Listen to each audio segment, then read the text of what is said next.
seseorang dikatakan mendapatkan ruku bersama imam. Zikir antara ruku dan sujud berbeda, boleh tidak?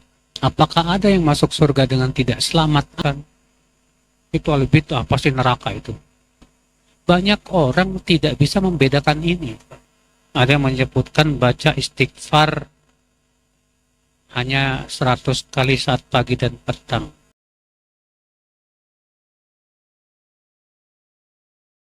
Kita buka tanya jawab. Kapan seseorang dikatakan mendapatkan ruku bersama imam? Ketika imam ruku, antum ikut ruku. Atau pas antum masuk masjid, imam sedang ruku, lalu antum masuk ruku. Maka pada waktu itu antum dapat 1 rakaat. Iya, itu pendapat yang paling kuat, itu pendapat jumhur. Sebagian disebutkan dalam hadis Abu Bakar, bahwa Abu Bakar pernah terlambat ketika beliau mau masuk masjid, Rasulullah sudah ruku. Maka Abu Bakar pun langsung ruku, lalu berjalan masuk shaf sambil ruku. Setelah selesai sholat, Nabi bersabda, siapa yang melakukan perbuatan tadi? Kata Abu Bakar, aku ya Rasul. Kata Rasulullah, la ta'ud, zadakallahu hirsan. Semoga Allah menambah kamu semangat, jangan kamu ulangi lagi perbuatan. Tapi Nabi tidak menyuruh Abu Bakar untuk menambah 1 rakaat. Atas dasar itu, ya, pendapat yang sahih, orang yang dapat ruku dapat 1 rakaat.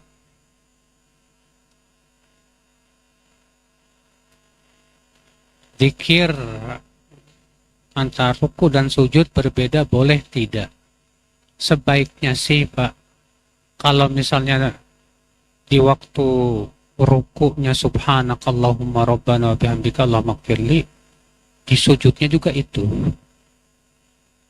Ketika ruku subhana rabbiyal azim, maka sujudnya subhana rabbiyal a'la.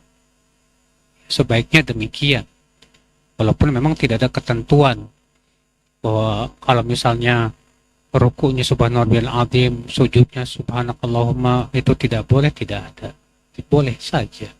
Cuman yang disebutkan oleh Syekh Bakar dalam kitab beliau Tasyahud Du'a, yang saya ingat demikian, ya. Wallahu a'lam.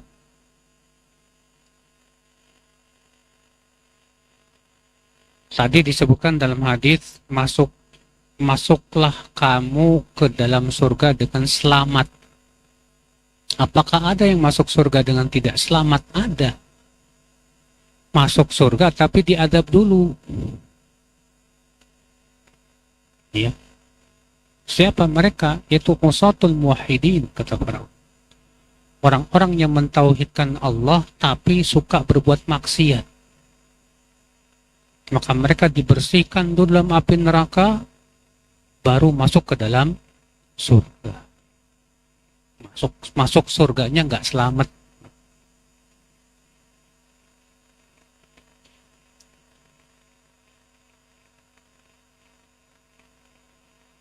Apakah seseorang sudah diketahui apakah dia penghuni surga atau penghuni neraka? Ya nggak bisa, Pak. Itu masalah gaib. Masalah apa? Masalah gaib. Kalau misalnya ada orang yang mati dalam keadaan sholat saja, kita nggak bisa pastikan dia masuk surga. Karena kita nggak tahu niatnya apa. Antum bisa pastikan nggak niatnya ikhlas karena Allah? Dari mana antum tahu? Tidak tahu. Makanya, ya, kita tidak boleh memastikan seorang pun dengan surga dan neraka. Ini merupakan keyakinan Ahlussunnah wal Jamaah. Itu tidak boleh memastikan seseorang pasti surga atau seseorang pasti apa? Neraka. Karena itu hak Allah saja di akhirat. Kita hanya berharap mudah-mudahan si fulan masuk surga.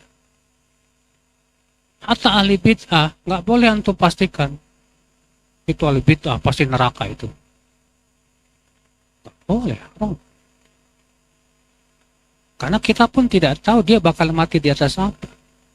Kalaupun dia mati di atas kebid'ahannya, ada kemungkinan nggak dia dapat syafaat Rasulullah? Bisa jadi. Atau dia, kata Ibnu Taimiyah, orang yang terancam masuk neraka bisa jadi tidak masuk neraka dengan beberapa perkara. Yang pertama, bihasanatin mahiyah. Dia punya kebaikan yang besar di sisi Allah, sehingga Allah gugurkan dosa. Atau yang kedua, bimasaibid dunia. Dia ditimpa musibah berat dalam kehidupan dunia, sehingga Allah gugurkan dosa-dosa. Atau yang ketiga, bisyafaati Rasulullah. Dia mendapatkan syafaat Rasulullah Sallallahu Alaihi Wasallam. Makanya apa?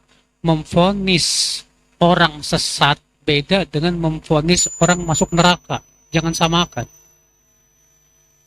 Memvonis sesat itu di dunia. Di mana? Di dunia.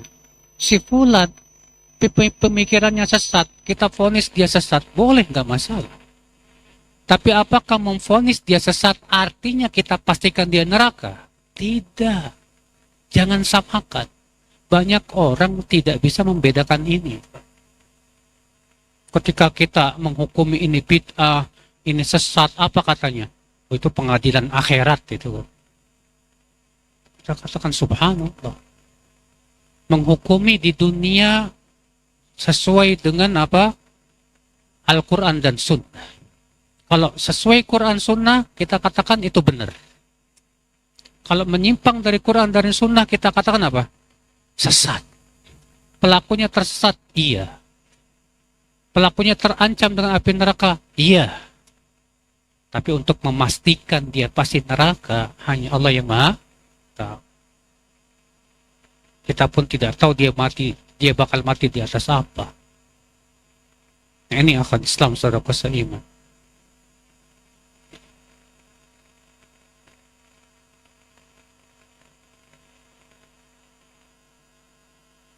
Ada yang menyebutkan baca istighfar hanya 100 kali saat pagi dan petang. Namun ada yang menyebutkan dibaca 100 kali saat pagi dan 100 kali saat petang.